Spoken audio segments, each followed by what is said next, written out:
I believe that America's core ideals are very much linked to its Christian faith.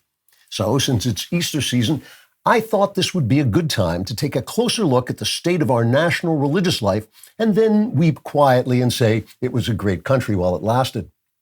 According to a Pew poll, 62% of Americans identify as Christian. This is a slight drop from the 1697 poll, which showed 99.9% of Americans were Christian, with one heretic hiding in the woods, hoping some guy with a buckle on his hat wouldn't blow his head off with a blunderbuss.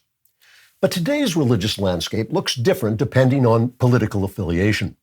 On the political left, 43% of those who identify as progressives say they have abandoned Christianity and become Episcopalians. 14% of progressives say they have renounced the corrupt beliefs of colonizing white men, have returned to the innocent and beautiful natural religion of indigenous peoples, and were preparing to sacrifice a virgin to the volcano god until they realized that by the time they were sure she was a virgin, she wasn't a virgin anymore, and if they threw her into a volcano, there'd be no one left who knew how to make breakfast. Other progressives say they are sick of the sort of restrictive religions that ruined the 1950s by making everything so great. Instead, they have turned to more modern faiths with practices that reflect the moral progress of mankind.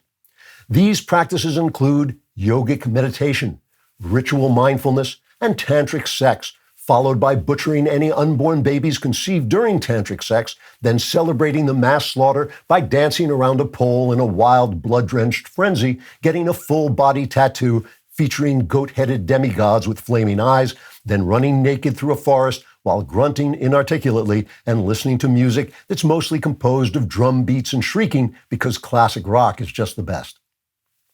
Among Christians on the extreme right, 17% say they believe in Christ so hard they'll kill anyone who disagrees with them.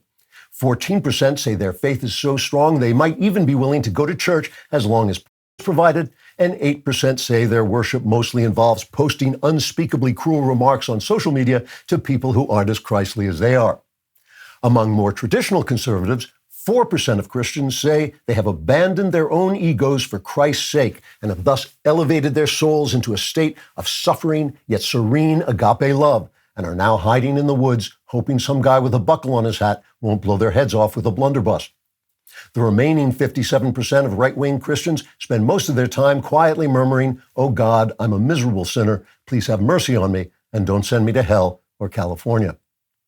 As far as other American religions go, 94% of Muslims identify as limousine drivers, 16% of Christian women pretend they're Buddhists, and 82% of Jews control 90% of everything except which parts of Ivy League campuses they're allowed to walk on without some professor pointing at them and making that horrible insect noise like Donald Sutherland at the end of Invasion of the Body Snatchers.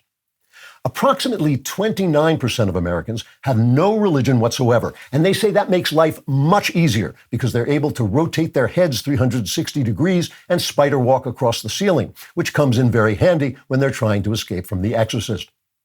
Around the world, the religious landscape is much more varied. For instance, in Great Britain, while 47% of the people identify as Christian, 70% of them say that Islam is also absolutely great. Totally fine, really wonderful, and not a problem at all. No, really, it's fantastic. They're not just saying that because they'd be arrested for telling the truth.